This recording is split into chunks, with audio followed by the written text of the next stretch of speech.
আর এই হাদিসটা আপনি কেন ভুলে যান যে আল্লাহ রাসূল সাল্লাল্লাহু আলাইহি ওয়াসাল্লাম বলেছেন আল্লাহ ছাড়া যদি কাউকে সেজদা করা যেত, সম্মান বুঝাচ্ছেন, আল্লাহ ছাড়া যদি কাউকে সেজদা করা জায়েজ হতো, আমি মেয়েদেরকে বলতাম যেন স্বামীকে সেজদা করে। কেন? কারণ আপনাকে রেসপন্সিবিলিটি, আপনার খাবার, আপনার ফুড, আপনার শেল্টার, আপনার মানে পুরো দায় দায়িত্ব নিজের হাড় ভাঙা পরিশ্রম দিয়ে, জীবনের ঝুঁকি নিয়ে স্বামী আপনার জন্য করে। সে আপনার সম্মান পাওয়ার যোগ্য তো? সে কি আপনার সম্মান পাওয়ার যোগ্য নয়?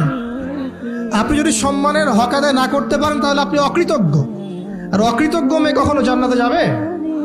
একটা হাদিসে আছে বেশিরভাগ মেয়ে জাহান্নামে যাওয়ার অন্যতম কারণ হচ্ছে তারা স্বামীর সাথে কুফুরি করে। কি করে? মানে সারা জীবন স্বামী ভালোবেসে যায়, ভরণ পোষণ দিয়ে যায়, সব চাহিদা পূরণ করে যায়, একদিন দেখবেন কথা কাটাকাটি হয়েছে, ওই দিন বলে বসবে যে তোমার কাছে আমি কিচ্ছু পাই নাই সারাদিন। এই যে কুফুরি, এই কারণে তারা জাহান্নামে যেতে পারে বেশি। আল্লাহ হেফাজত করুন। আমিন।